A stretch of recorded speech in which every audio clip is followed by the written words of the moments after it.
আসসালামু আলাইকুম। আবারও স্বাগতম জানাচ্ছি জারিন্স কিচেনে। আজ আমি করে দেখাবো টক দই। কাচ্চি, বুরহানি, লাচ্ছি, বিরিয়ানি এমন কোনো খাবার নেই যেখানে টক দই লাগে না। এই টক দই কীভাবে সহজে বাসায় কম খরচে করবেন সেই রেসিপিটা শেয়ার করব। আর আমার রেসিপিগুলো ভালো লাগলে লাইক, কমেন্টস, শেয়ার করতে ভুলবেন না।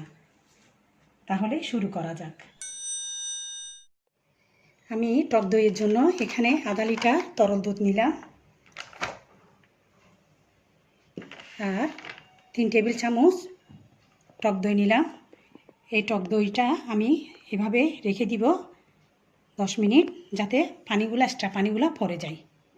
এখন তরল দুধ চুলায় তুলে দিলাম, গরম হওয়া পর্যন্ত অপেক্ষা করব। সিদ্ধ হচ্ছে, আমি এভাবে 3 মিনিট জাল করব।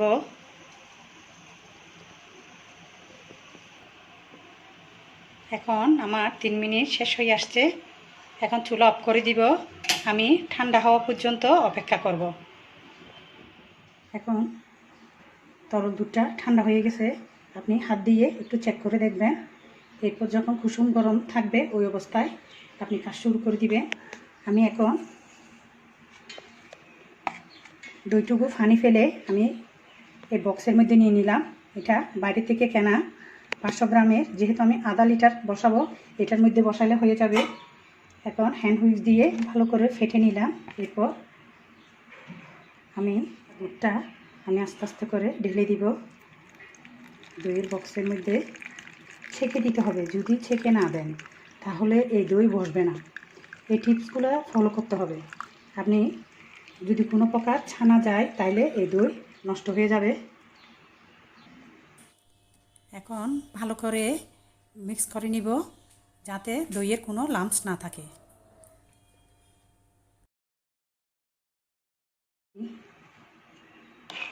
ঢাকনাটা লাগিয়ে দিয়ে 7-8 ঘন্টার জন্য আমি কোনো একটা গরম জায়গায় রেখে দিব। আমার টক দই রেডি। আমি আপনাদেরকে একটু কেটে দেখাচ্ছি।